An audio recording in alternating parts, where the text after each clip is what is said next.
Oh my God, your poor dad. Welcome back to Your Poor Dad. You can't choose your sisters, but you can choose your podcast. So thank you for joining us and being the fourth Brant sister. Welcome back, everyone. Welcome back, bitches. Was that here? Roman? No, Suki's here. So you know how we like always talk as the dogs? Yeah. So Tiger has been doing this thing where he likes to call me and Aunt B bitch. Mm-hmm. And he says it so like innocently, but he says it with like a punch, like he means it. Pretty angsty. Yeah, Feed me, bitch. Yeah. yeah. And so I didn't know Suki also talked like him. Suki is Aunt Stacy's 15-year-old dog. Shih Tzu. And she has an attitude, but she's 15. She's like a little sweeter about it than Tiger. She's so cute. Like she just is sweet, but she's like sour. Like we would just be looking at her and she'd be like, "What, bitch?" She'd be like, "I want these bitches out of my house."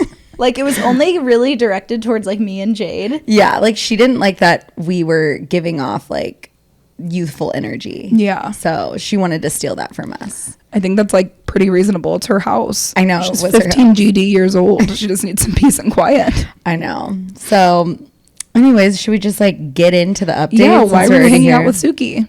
Yeah, so we went to Seattle. We as in Me and Paige. yes. I didn't go. And first of all, I've never been to Seattle. Me either. I had no desire. No one told me it was beautiful. It was gorgeous.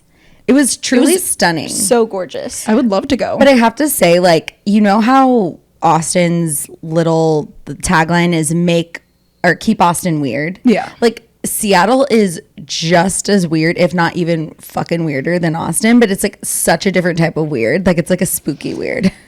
It's like, okay, it's not spooky weird. No, okay, this is the different. Like, Austin's weird is like everyone's hot and sweaty and people are like, you know, kind of losing their minds or like walking down the streets without shoes. And like, you know, it's like, is he a hippie or is he unhoused? Mm-hmm.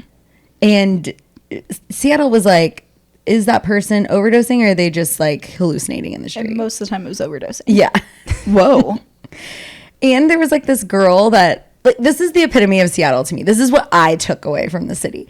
There was this girl and she had this like red Build-A-Bear strapped to her chest, like as baby Bjorn. And she was trying so hard to be like nice, but she was just wasted. She was nice. I know, but she was trying so hard to help us, but she was just so wasted. Why were you talking to her? Well, she was taking a at the picture of bar. us. Yeah.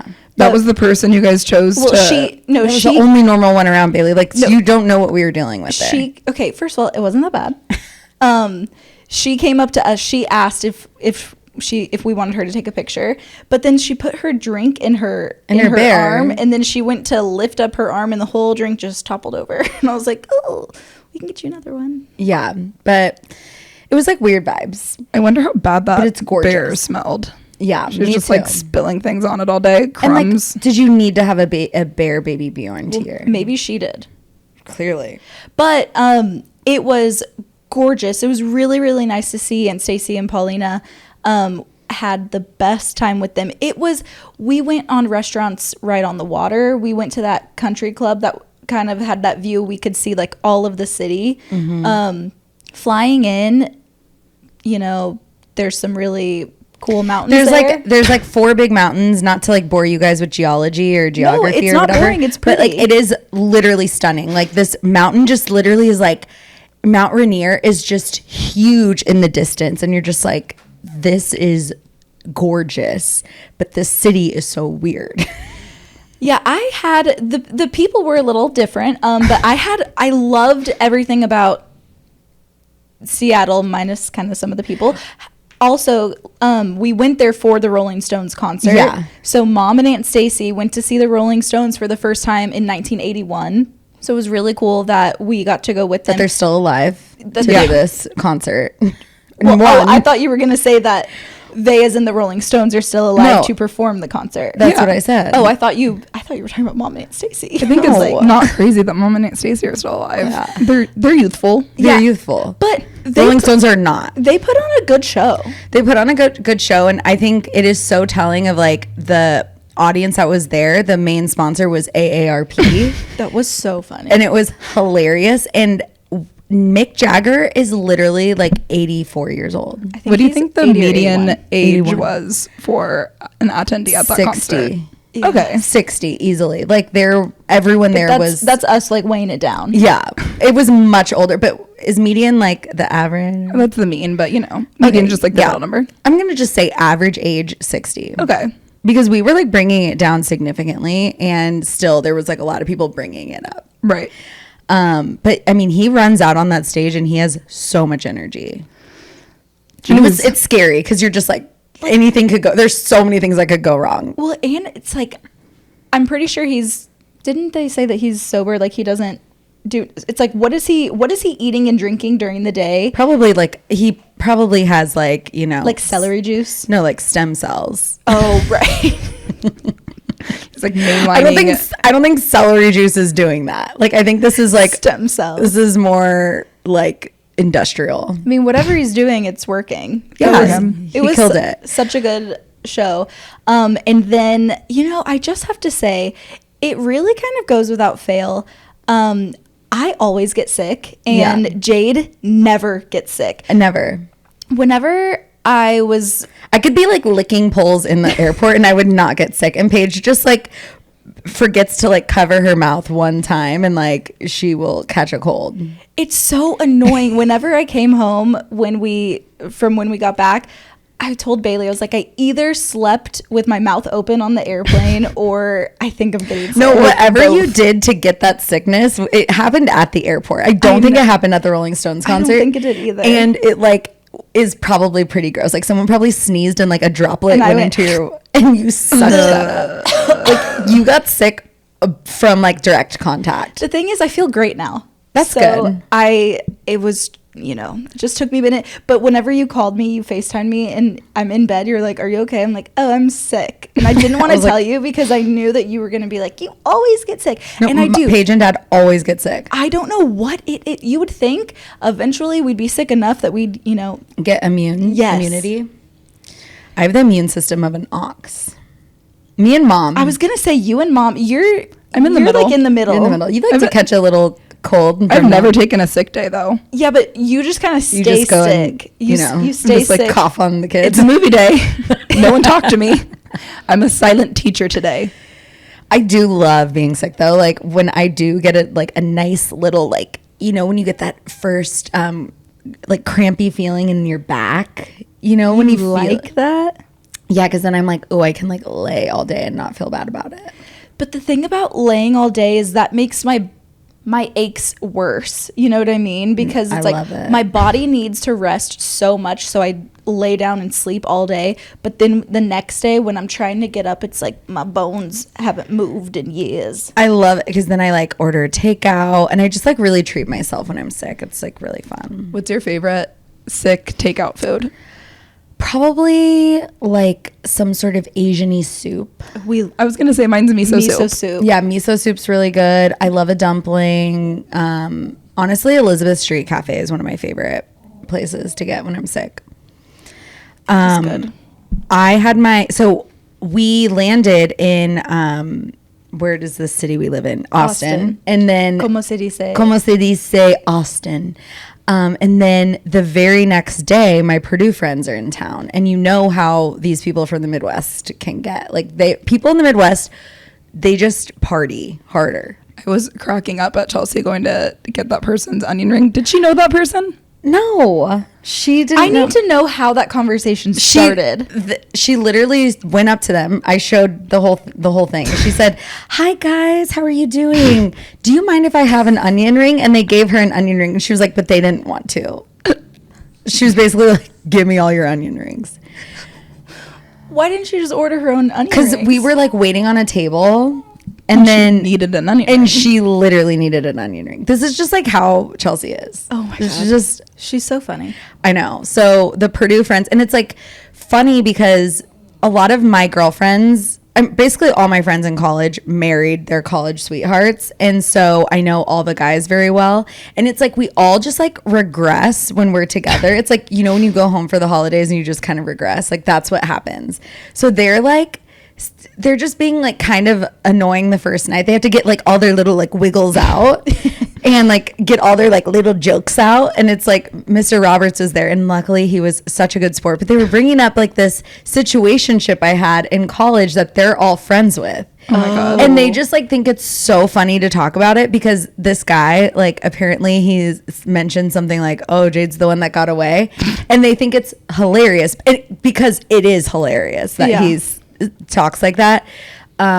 It's just the whole thing with him is hilarious, but Mr. Roberts was being such a good sport. And I was just like, I'm so sorry. That is weird that he probably was the only outsider.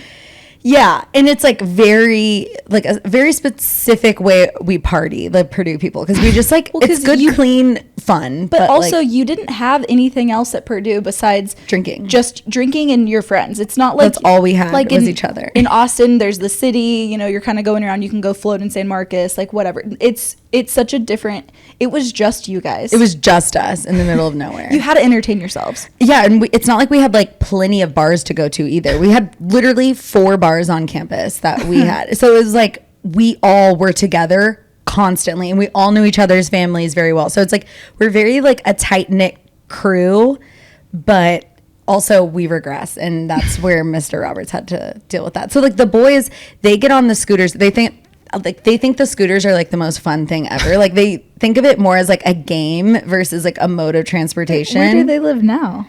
Well, one of them lives in Austin. They live in like metroplexes. Okay, it's just like they're all together with scooters. It's Okay, like, okay. Usually it's like they're separate with scooters. Right. So they were like, oh, we're gonna go. We were on West, and they were like, we're gonna go to the Mean-Eyed Cat Bar real quick. And I was like, that's just not like a real quick. That's a mile away. And they're like, okay, see ya, and they leave. And then one of them scooters to the Comedy Mothership. What? And then it's just like Mr. Roberts and the girls. So that's like kind of what we were dealing with. One of them ran into a tree, so he couldn't get into the water the whole day, like when we were on the lake. Jesus criminy. I know. So Georgia the jungle. honestly, literally, this is why you shouldn't send your kids to college. Like, this is what you get. This is all we have from it. Yeah. The degrees, Yeah. don't really Academia. need- yeah. Like, I didn't learn anything. I learned how to hang out with these people. And what served you more? Probably hanging out with them. Yeah. Baily, how was your week? My week was so great. And also, I only have 4 days left of school. So I'm going to be a totally different person. And it just. You're going to be happier? I'm like, I can feel like a little buzz, like You're like about within. to crawl out of your skin. I'm about to be reborn. I'm so excited. I'm excited I'm for excited you. for you. I also went to Esther's Follies last night, and it just never disappoints. It always slaps. Yeah, especially the magic. Like, are there more magicians in Austin? Because I would love to meet them. And it's like he does the same tricks like pretty much every time, but they're so good. And I have no interest in learning them. I don't wanna want to know. Yeah. I like the mystery. I think that's one of my number one Austin recommendations. If you have like a parent in town Yeah. or like you need something entertaining to do, Esther's Follies always slaps. Yeah, it's high quality. Did I tell you about the time when we, like it's because it's on 6th Street. So the backdrop is like people walking past, and like it can be really funny because they send the actors out there and you don't know who's an actor and who's like actually like just a passerby. But that one time this girl comes and she like literally flashes us and she stands there for like, I'm not kidding you, at least 30 seconds. Like it was like a long time. She's like, could somebody take a look at this for me? But yeah, that was really funny. That is really I funny. think we were with Mr. Roberts' parents. Oh, what a show. Yeah. Welcome to Austin. Welcome Keeping to it Austin. weird. Truly. Is that all? Yeah, that's all. That's fun. Yeah. Cool. So should we get into some of like the news Yes. going on? Wait, so last year, I am like functioning on one brain cell. Last episode we talked about Vanderpump Rules a lot, but we wanted to talk about Summer House. So should we start with Summer House? Okay, let's start with Summer House. Okay, so you are newly in Summer House. Newly in Summer House, like I started season 8. Okay, so you didn't go from the start. No. Okay. Because I heard about this whole Lindsey and Carl fiasco. And you said, I got to get my hands on that. And you I got said- one taste of Scandal, and now you're like, I need Scandal. I said, who are Lindsey and Carl? They sound crazy. I must find out. Yeah. So I started with, I will go back and start from, season Beginning, one. yeah. But I didn't want to miss out on what we're currently This was a going sleeper through. show, I will say. I was not like Vanderpump Rules was like hot from the start. And almost like the hottest from the start. Yeah. And then it kind of Summer House is like, it is a slow burn, but it's good. Okay, from an outsider, what I can tell is that everyone is really giving Lindsey so much grace, which tells me that Carl used to suck. Yeah. But from what I can see from Carl is that he at least doesn't suck now.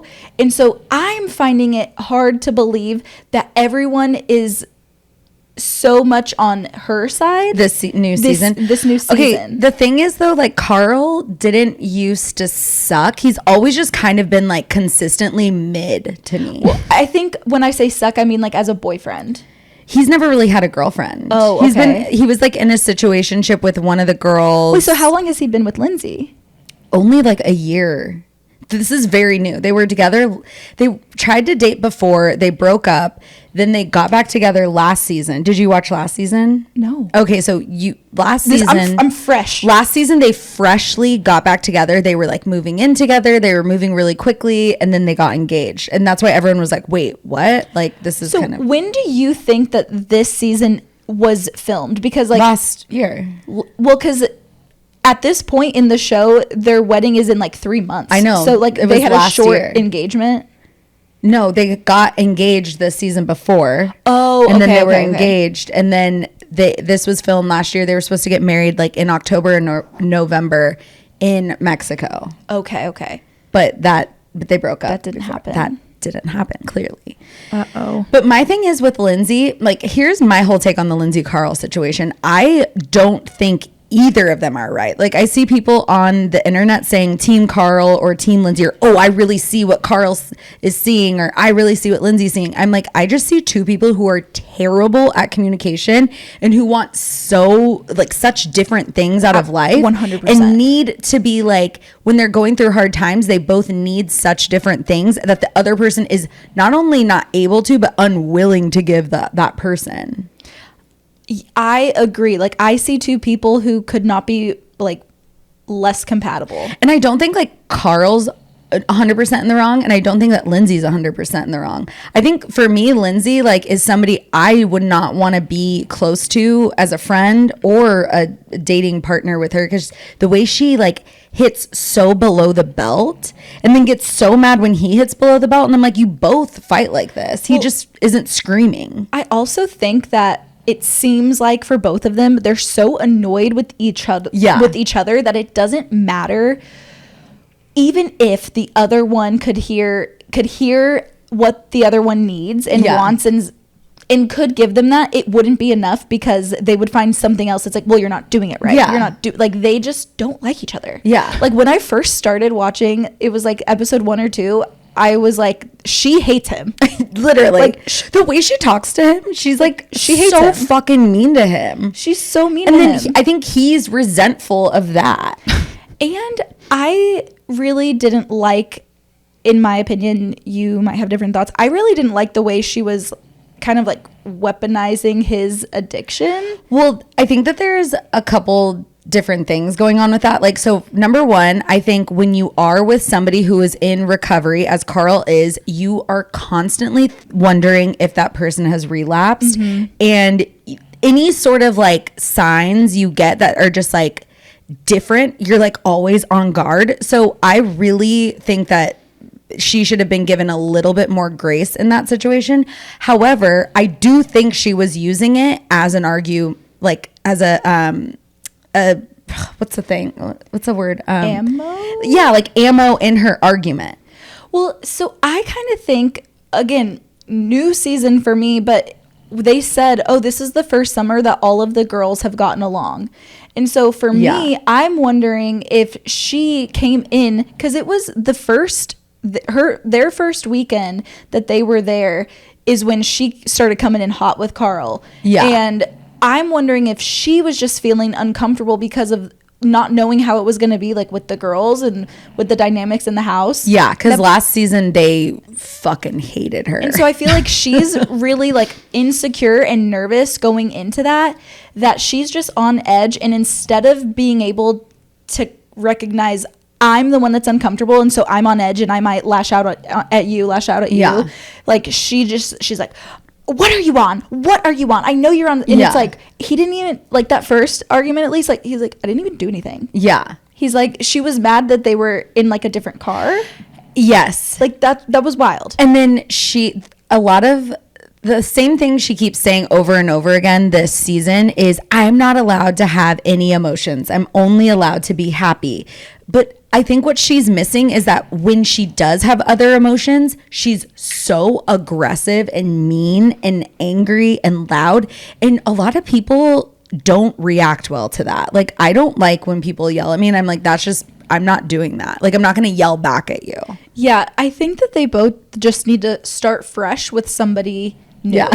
Like, they just need a clean slate. Yeah, and also it's like, and they both are like going on a PR like crusade against the other person to show like, see, like this person, like they're trying to make it almost like this person is bad, I'm good. But it's like they're both just like so incompatible. And they also have zero chemistry. Well, I thought it was really weird when she said, okay, Sandoval. It's like, what are you doing? And like, why are you calling your fiance Sandoval, who just like literally cheated on his girlfriend of 10 years for 7 months?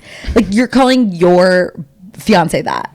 Like, that is so fucking mean. That was wild. Yeah. And I'm like, she's just hoping for the same payout that Ariana got. Yeah, she is, but it's not gonna happen. It's not hitting the same. Well, because the whole Sandoval Ariana thing, that was so shocking. It was so raw and real. And there's such a clear good and a clear bad in that situation. And it was like, I don't know, a comet. It comes at once in a blue moon. Like, you can't just replicate it, you know? Okay, but we also need to talk about Danielle. Okay. Danielle. What is your first... Because you've That's only the one seen her... everyone hates. That's the one that I don't like. Because I only watch a little bit with Paige. Dark brown hair, or like almost black hair, like long black hair. Is that the one that they were like, oh, well, she doesn't count anyway? Yeah. Like all the girls were hanging out. Okay. I don't like her at all. Did you see the most recent episode? Yes. Where she was like, imagine building something out of nothing and having somebody discount that, which I do understand. Like, I kind of understood what they were saying there, but what she said, it's not what she's saying, it's how she's saying it. Yeah, like she's just so pick me, she can't even like help herself. Whenever, I don't even remember at this point who was involved. Whenever she was talking about, I'm a CEO, I'm a business owner, I'm like... She was talking to Paige. She's talking to Paige, but about one of the other girls liking a guy or something. She was talking about Gabby, because Gabby was... Which I thought that is like the epitome of Danielle right there. Like, she's like, all right, let's fucking go for this guy. Let's compete for this and guy. Gabby's like, go for it. No, like, I'm not going to do that. First of all, I don't even know if I like this person. And then Danielle was trying to make her feel bad. She's like, you need help flirting. And Gabby's like, I just don't think I like this guy. Like, yeah. And the more you know, when somebody's like, no, go up there, go. And they're trying to make it seem like a small thing. Like, you're so embarrassed to do the small thing of like just approaching someone. And you're like, no, like, I actually just don't think I want to do that. Yeah.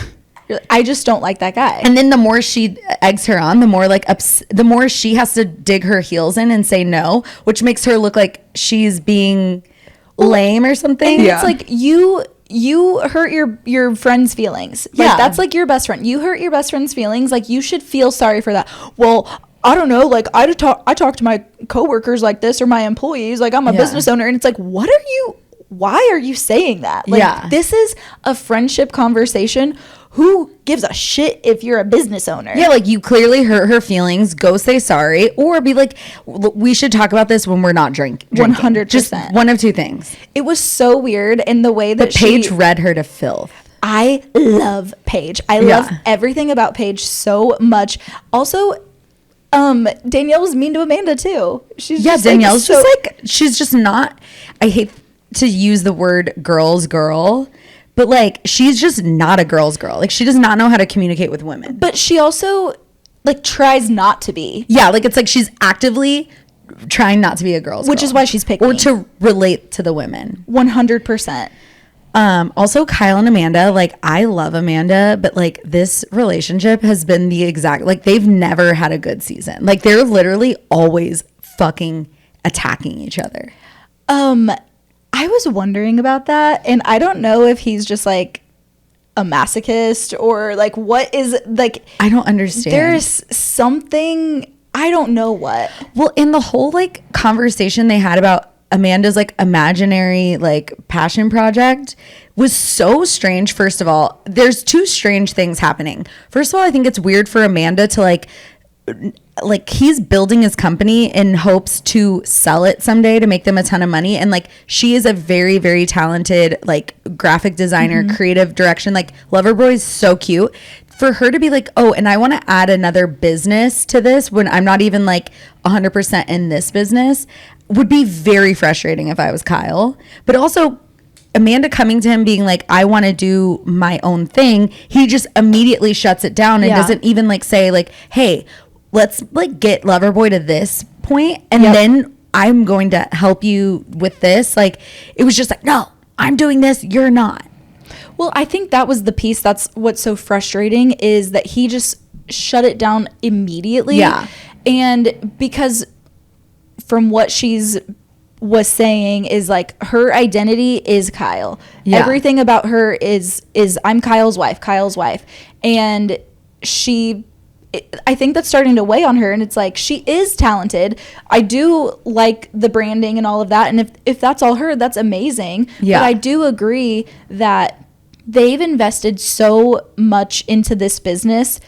She personally has invested a lot of money, she said. Hear her out and get down to the root about like why she's feeling this way, how we can help her feel more included or whatever, more independent with this brand.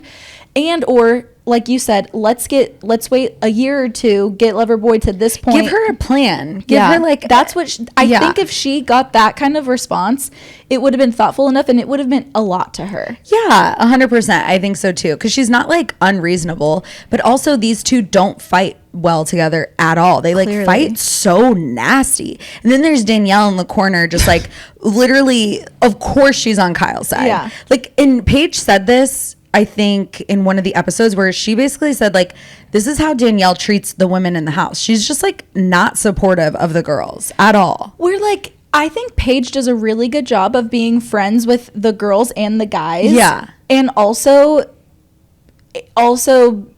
being able to have those hard conversations. Yeah.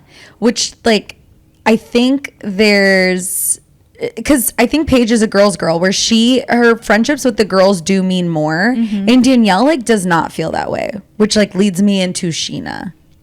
Truly. So if we're done, should we move on to Vanderpump? Yeah. Okay. Did you watch Vanderpump, Baily? Yeah. I watched the reunion. Good job. Thank you. Look at you. Yeah. I feel like this reunion was kind of a snooze fest. But there's two more, right? Yeah. Okay, so We're bringing out Joe My Gosh. Joseph. Don't need it. I don't. She doesn't look good. I don't like the way she looks. I don't like her hair. I don't like her hair. I don't like her She's dress. a hairstylist. I know. She's a hairstylist, and she's literally the worst. Like her own hair is the worst. Like advertising for her skills. You know what I mean? Yeah.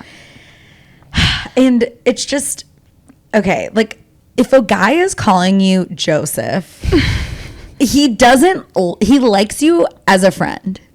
Yes. I think that's where like people like shit on Tinks's box theory, but I really think that there is some validity to it.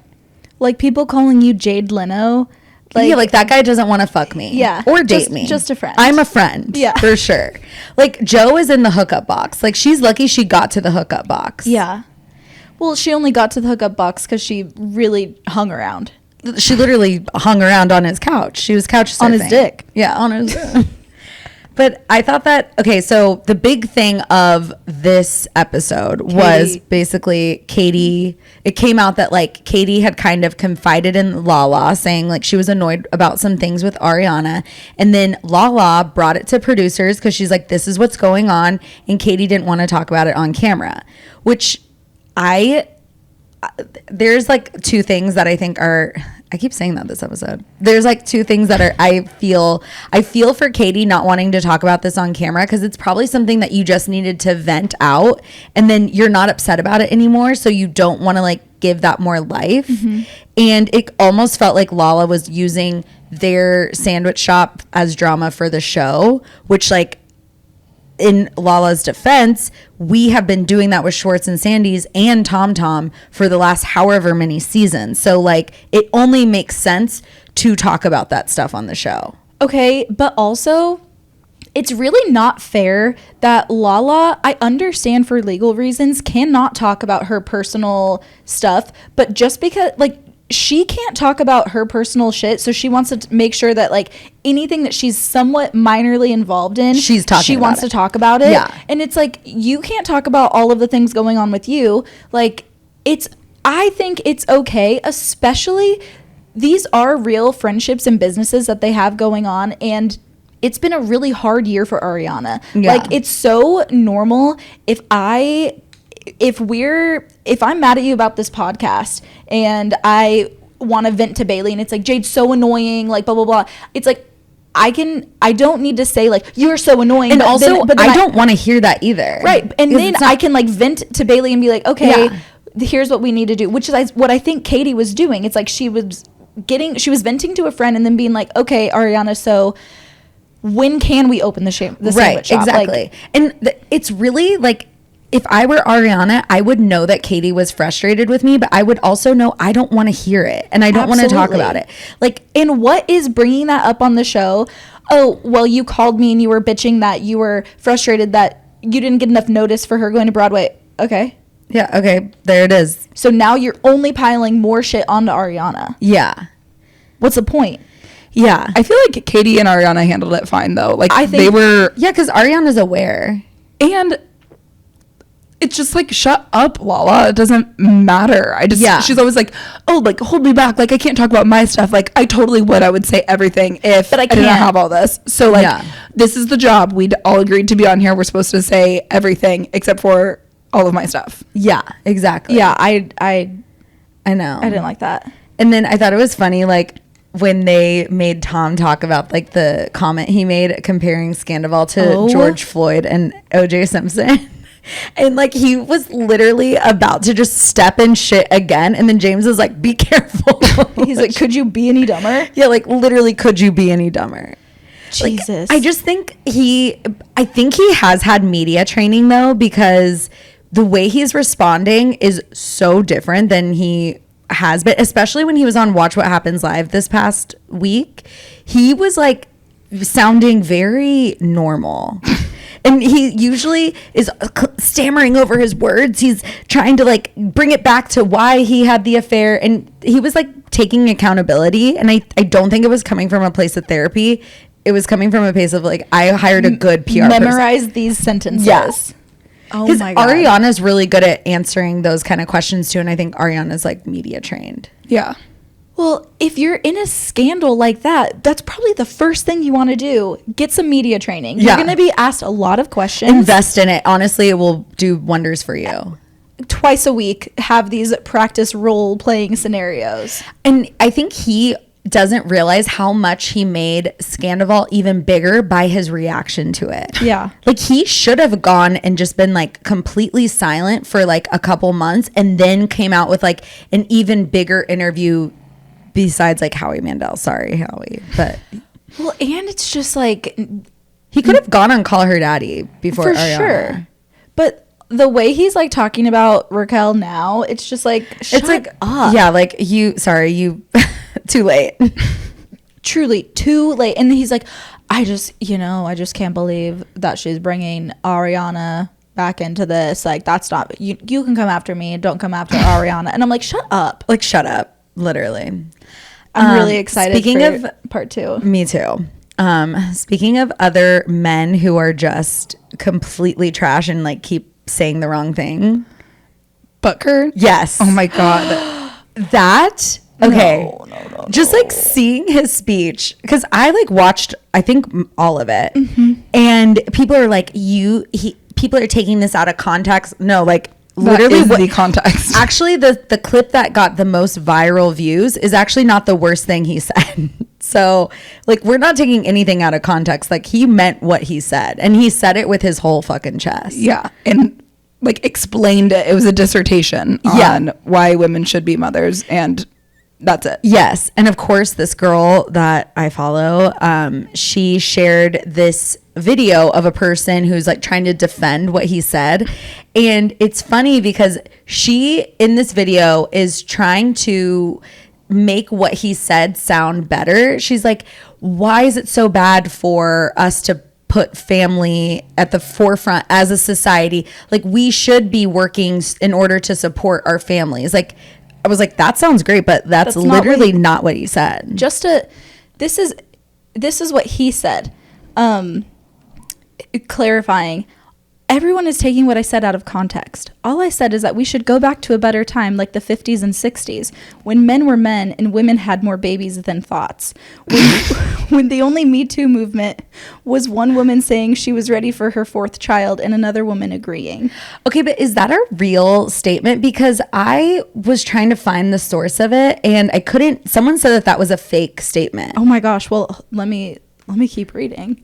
It might be fake, but even if that is fake, if you just take what he said in context of what he said, like, that is how some men think. Like, they really do think that women should just be like baby making machines, and if they can't have too much power, or that's gonna like threaten society. It's also just an extra slap in the face that it's at a college graduation where these women have, half of them are women and they've worked really hard and they're probably really excited to enter in the workforce. They know that it's an uphill battle still, like, it's still not equal. And then to be like, no, actually, give it all up. Like, why are you trying to get a job? Actually, your life is going to really start once you just get married. That's the part that I think was the most offensive, because I think as a society, we should go back to like having some traditional values of like really putting more importance into our families.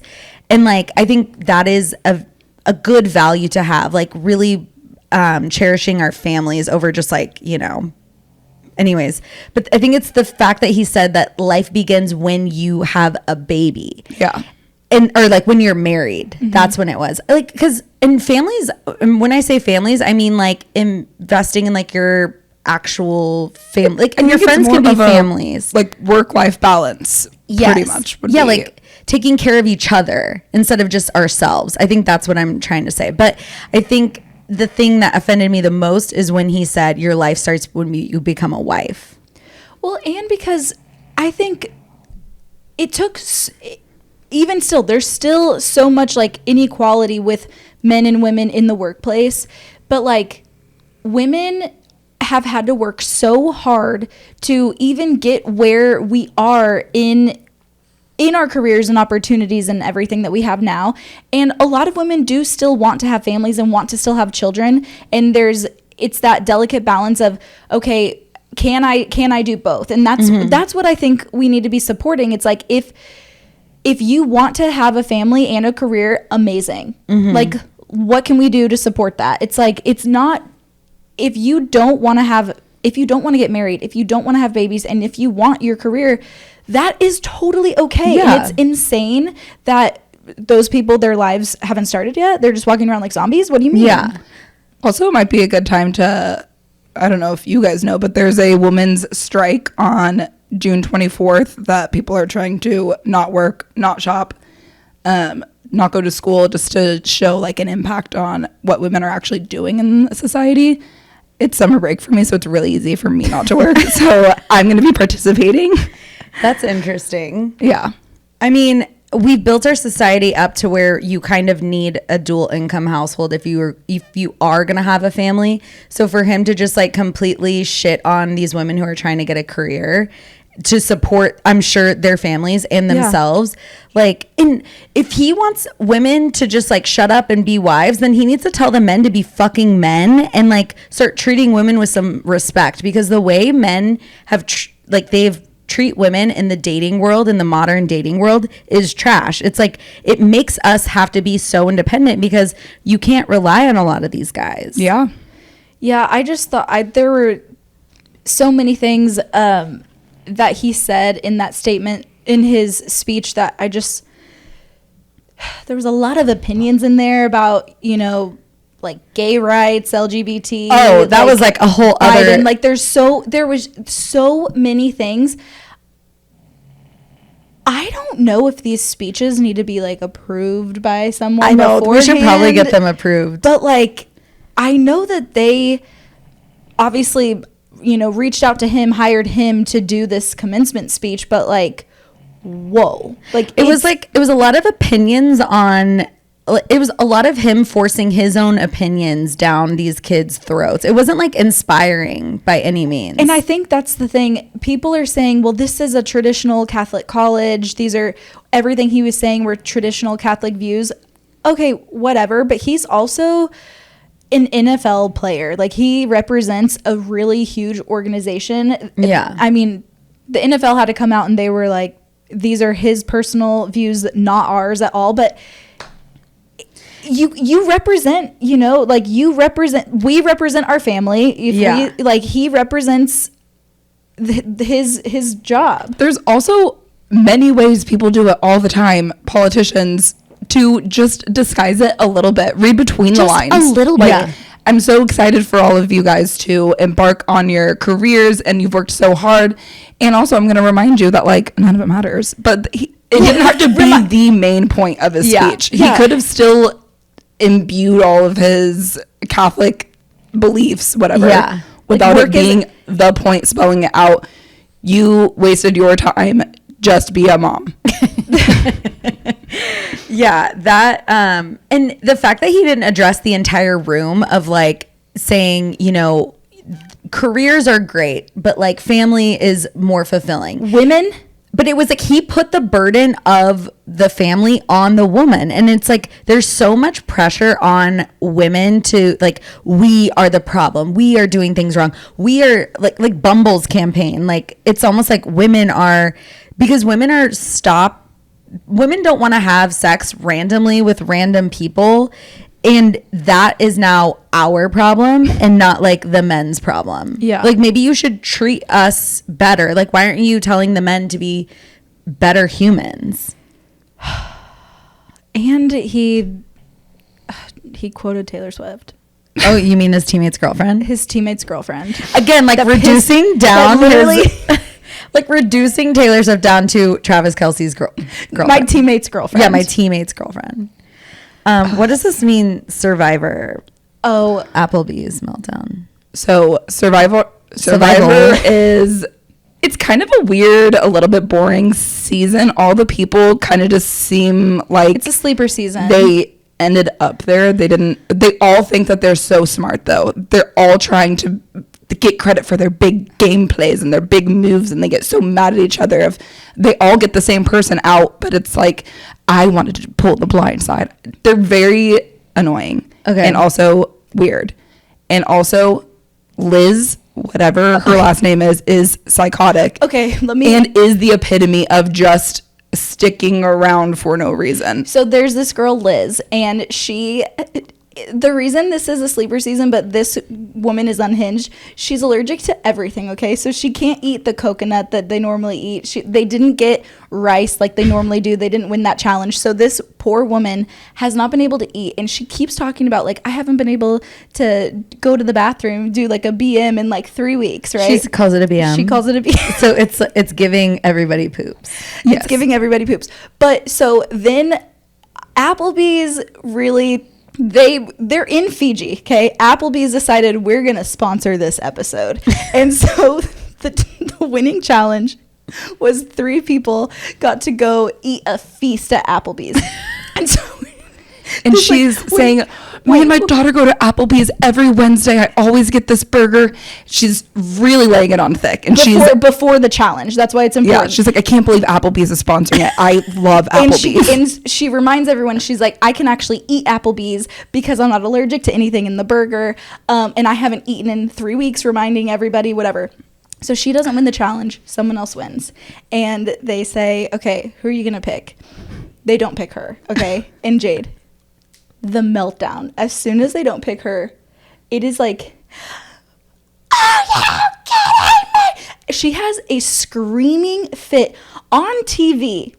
And also not even screaming with her whole chest. It's like, it literally sounded like that. It's like Applebees! Like she's being quiet about it, but also so unhinged. It's like the top of her throat. Okay, but to be fair, if someone was dangling Applebees in your face and you were starving, Okay, it gets you worse. would have. But It gets worse. But other people didn't get this Applebee's either. Okay. Okay. And it's just, I'm sorry that this, Jade, they're showing pictures of her and her daughter at Applebee's, like their Wednesday tradition. It was so funny, so sad. And then the next day they had another reward challenge, and it was pizza, and it had gluten-free crust, so she would be able to eat it. It was really exciting. And then this other woman, Maria, wins. And she's like, I'm really just going to choose people whose bodies have been failing them, that need the nourishment, that really need to go on. So she chooses one person. And then she's like, you know what? You who had Applebee's yesterday, and you, rock, paper, scissors And to you, see. Liz, who hasn't eaten in 3 weeks. Rock, paper, scissors, and she loses. And Liz is saying, I'm not too proud to beg. I haven't shit in 3 weeks. I would really like to eat something to get it going. And then this woman says, rock, paper, scissors. And she lost. And this other guy was like, well, I'm not going to not eat pizza. Like, this is pretty cool. The other guy was like, are you sure? Like, Why did she choose? because she's dumb. I mean, she was dumb, but once those 2 episodes happened, I was like, oh, I'm all in. Like, this. It was good.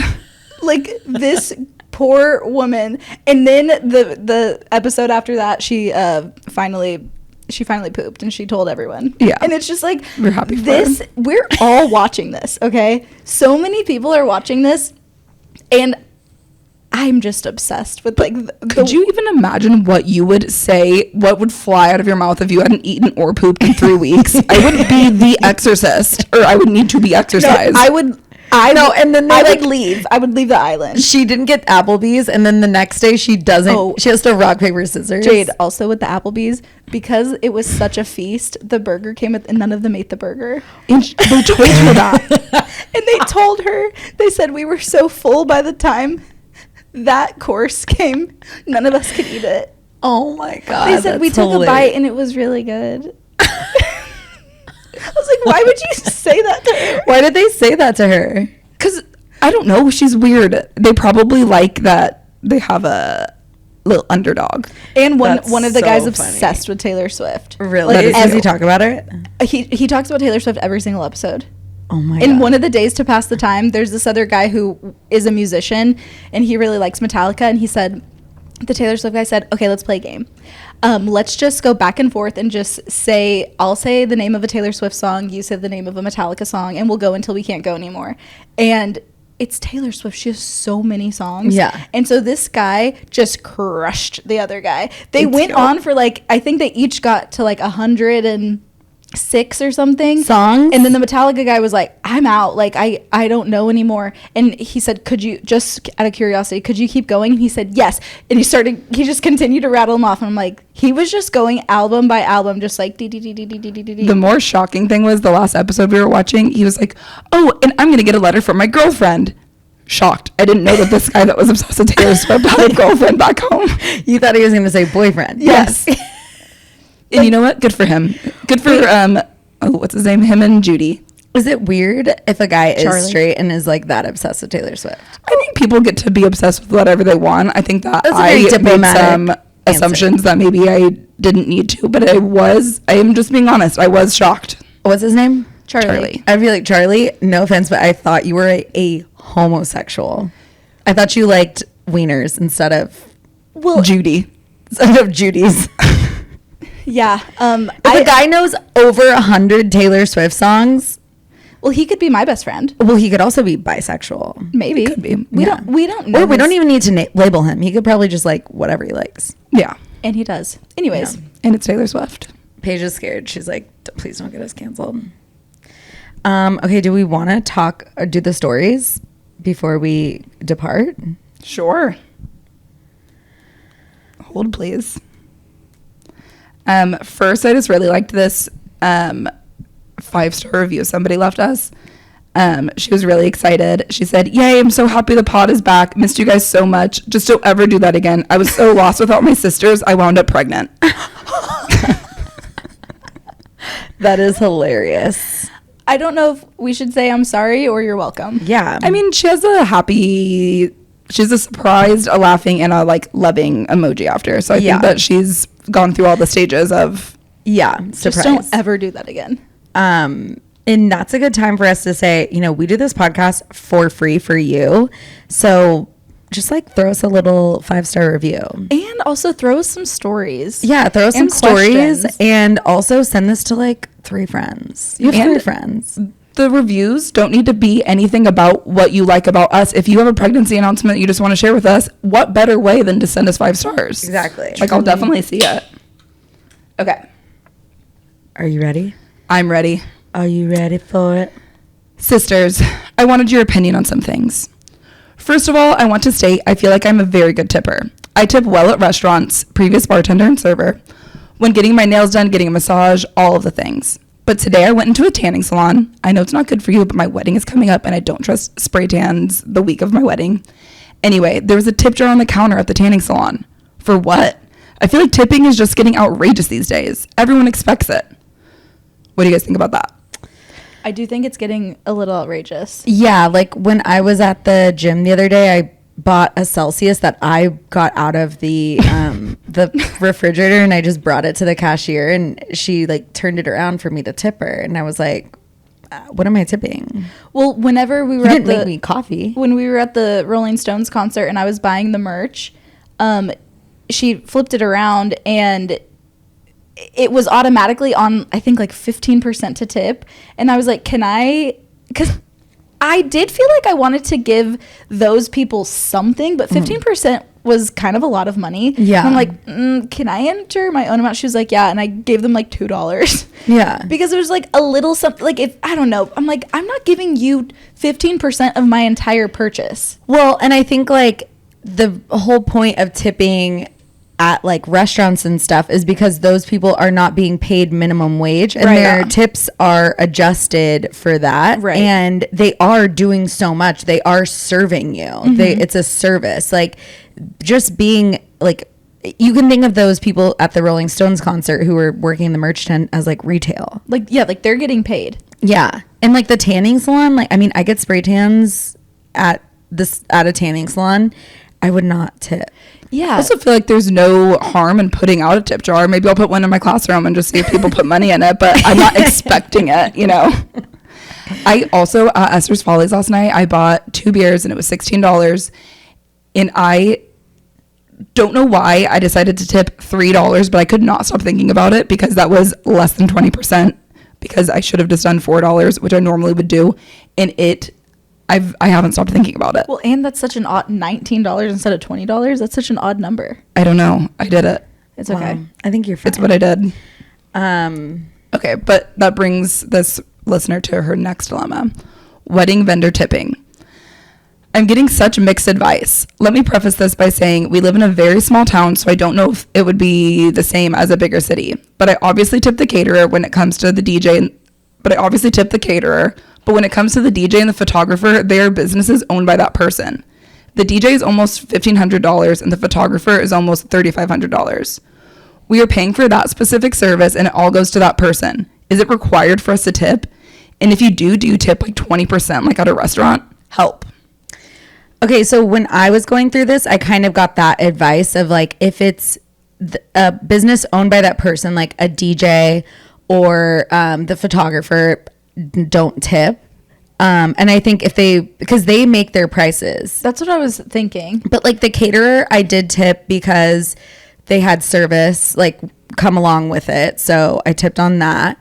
And like if you're like at a venue, like a hotel, let's say. Like security or something. Well, they kind of cover more. So then you just tip like exactly 20% at the end of like the, whatever services they provide, or like their check, I guess. But yeah, I don't know. That is a really interesting question that I've never had to think about before. But I wanted to see what you did. I didn't know like the florist too, because my florist was like, she was her own, it was like a one-man show. And I just expected that cost to whatever she quoted me, that would cover everything. Like, and I wouldn't need to tip on top of that. Yeah. But I think that that's a good rule of thumb if it's them. Because if I was gonna bake a cake or something, then you would pay however you would charge out your time. Yeah, I would charge for my time and what I think I deserve. I wouldn't expect a tip on top of that. Yeah. But if I work for like Nestle Toll House or something, and then if I'm like, it's like the business, and if they were giving me a personal tip on top of it, like that would be nice. Yeah. I don't know. Tipping is like a little, it's like, do I tip? Do I tip? When do I tip? How much do I tip? Yeah. There's another one. It's also money based. Interesting. It's kind of long, but that's okay. God, it is long. Hi, Baily, Jade, and Paige. I really like that order. I'm a fellow sister of 3. I'm never the first. I'm a fellow sister of 3, and I love the podcast. I feel like only a group of sisters can understand the fighting 1 second and eating each other's company to go get McDonald's 5 minutes later. True. I'm sorry this is long, but I'm very conflicted. One of my childhood best friends is getting married this summer, and I'm in the wedding. When the topic of the bachelorette party came up, I informed the bride that I would not be able to spend more than $1,500 at the absolute most when she asked me what I'd be willing to spend. I knew the bride was talking about going on a trip for 5 days, but she was not wanting it to be expensive. 5 days for the bachelorette party is a long time. These brides are getting out of control. I told her a way to make it cheaper would be to shorten it to like a weekend or a long weekend. She said she thought that would be a waste of a flight. The bride then decided on Charleston, South Carolina for 5 days for the party. I sent her cheaper options for the Airbnb that had good reviews and were clean, they just weren't right downtown. She said she preferred to be in the middle of downtown by all the fun. She picked an Airbnb that came out to a total of $3,500. The flight is $500 and the Airbnb is $500 each. The maid of honor and bride booked the Airbnb without asking everyone if they were okay with paying $500 for an Airbnb.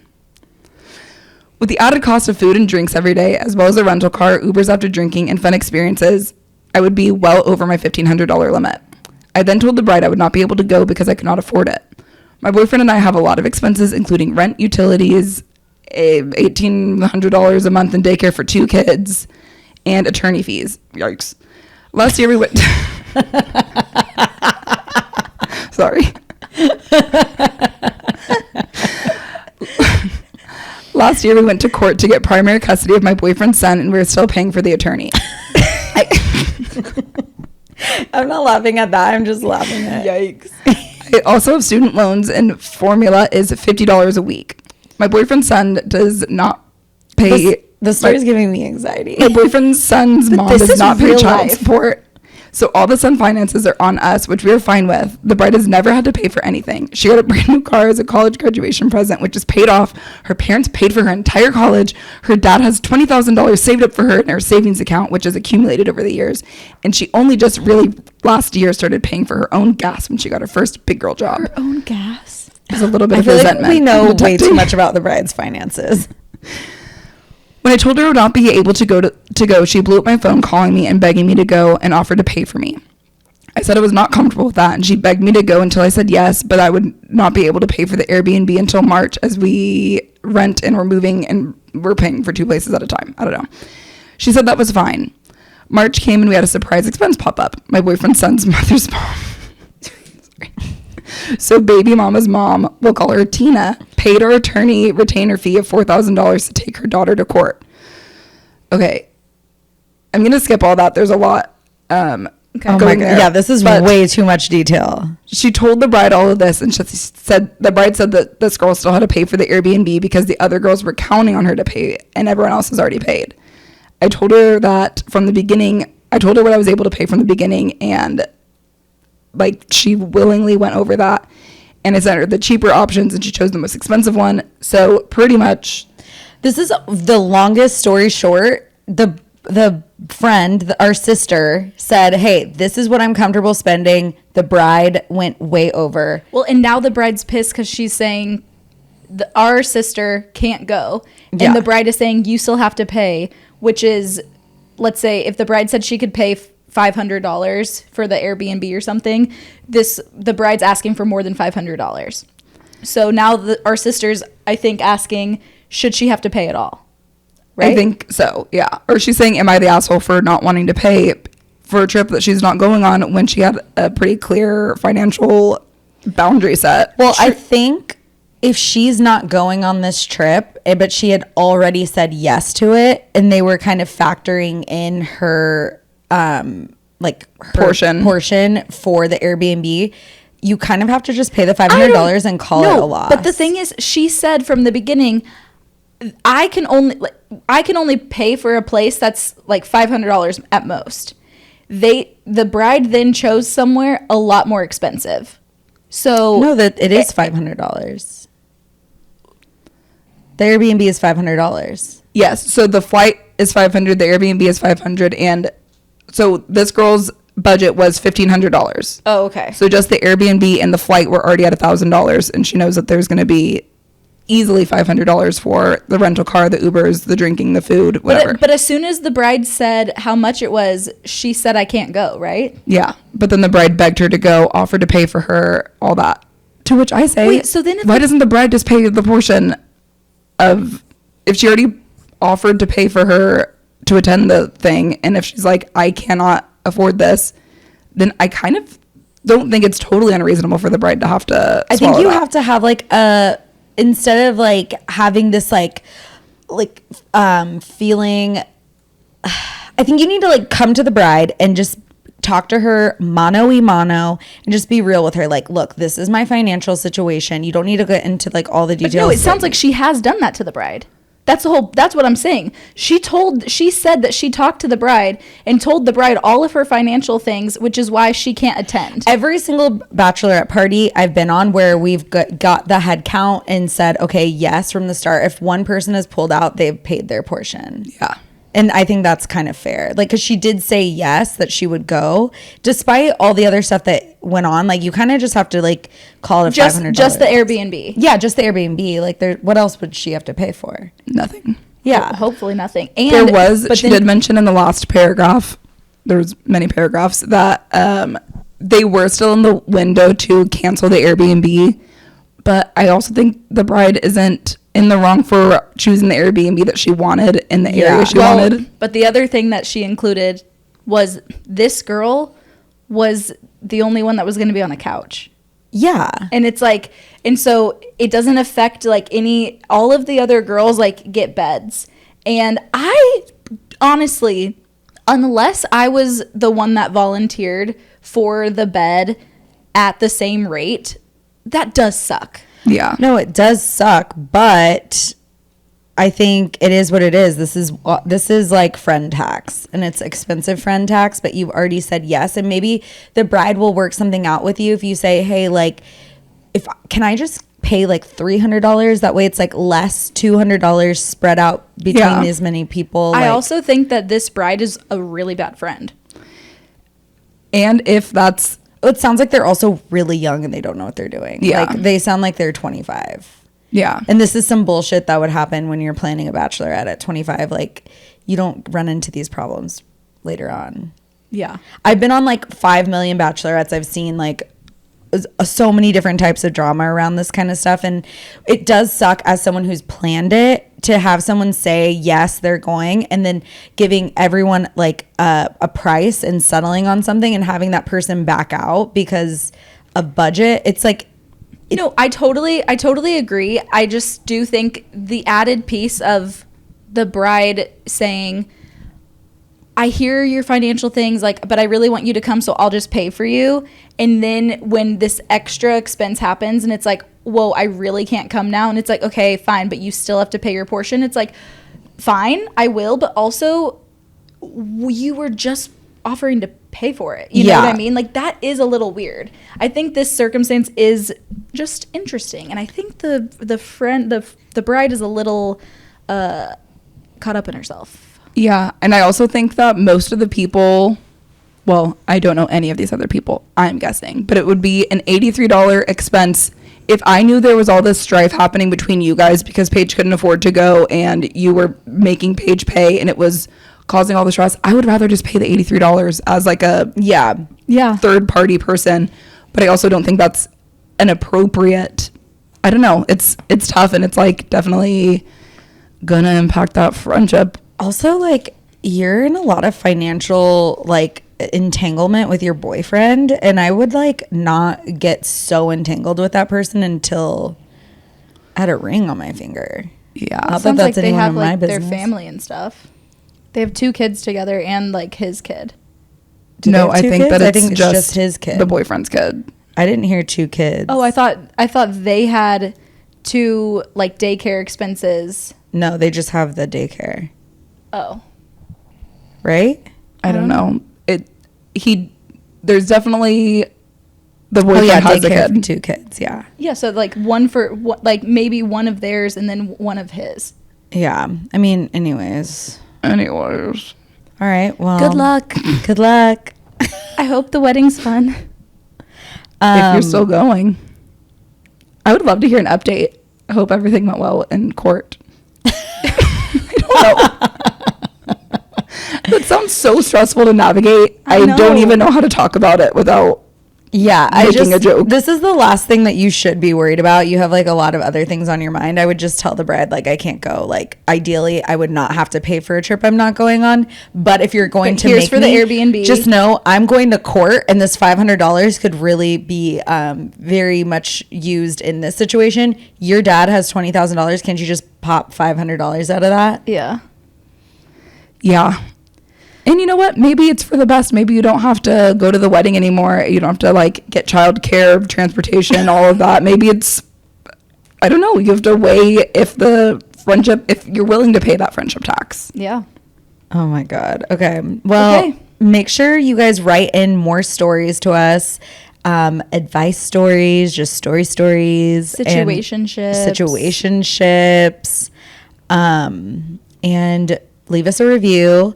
Follow us on Instagram at Your Poor Dad Pod, TikTok Your Poor Dad Pod, and come back next week. Give this episode to like 3 of your friends. Yeah. Yeah. And Yeah. email yourpoordad@gmail.com. Yeah, that too. Yeah. Yeah, do that. Okay. Bye, guys. Bye.